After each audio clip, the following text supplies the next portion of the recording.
Hi, Grace Covenant. It's good to be back here in Western North Carolina.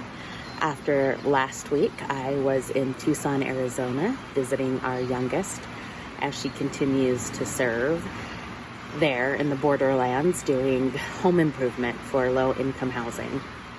It was a wonderful visit. Came just at the right time for us and for her as she continues on this journey, and to watch her flourish and grow and all the amazing things she knows how to do, and watching her operate in the world.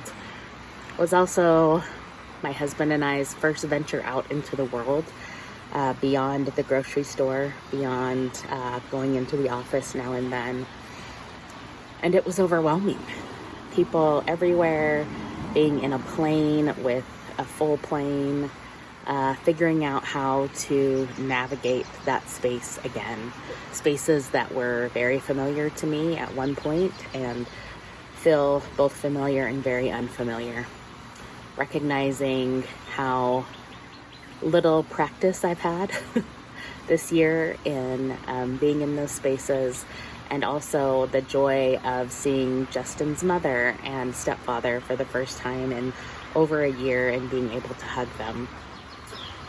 I say all this because we were also traveling to the desert, where there's all this desolation and then these splashes and amazing points of beauty, from the saguaros to I think there was 100 different kinds of agave and different cacti that we were encountering. And I realized that it was a good metaphor for how I have been feeling, where there have been these desolate parts of my life, parts that have been quiet, that used to be very full. And now it feels like all at once. It's like a monsoon is coming through of community, of people. And on one hand, I'm really excited. I'm excited to embrace people and to see people's entire faces. Walking around yesterday on my daily walk, I was amazed at how striking it was to see people smile, and how comforting that was. And then I'm also really, really aware, even as an extrovert, someone who loves being around people and loves giving hugs, that it takes a lot of energy for me to now navigate this space where I'm not entirely sure of how I am responding or how others are responding.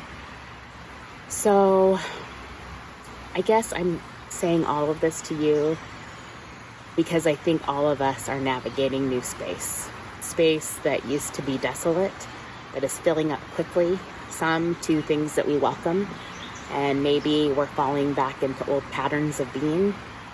And I know we say a lot in worship to breathe, and really I invite you to breathe, partly because when we get going so quickly, we forget that our body needs to regulate and metabolize all of those things that we're thinking and feeling. And the best way to do that, and the best way to start doing that, is to stop and to breathe.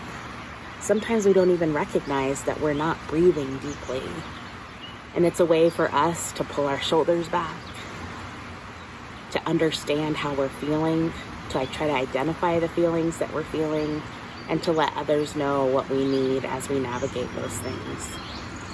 I invite you in the next days and weeks ahead to sit with yourself, to recognize the places where things are flooding in, both wonderful and those places that feel tense, or those places that feel jumbled or crowded.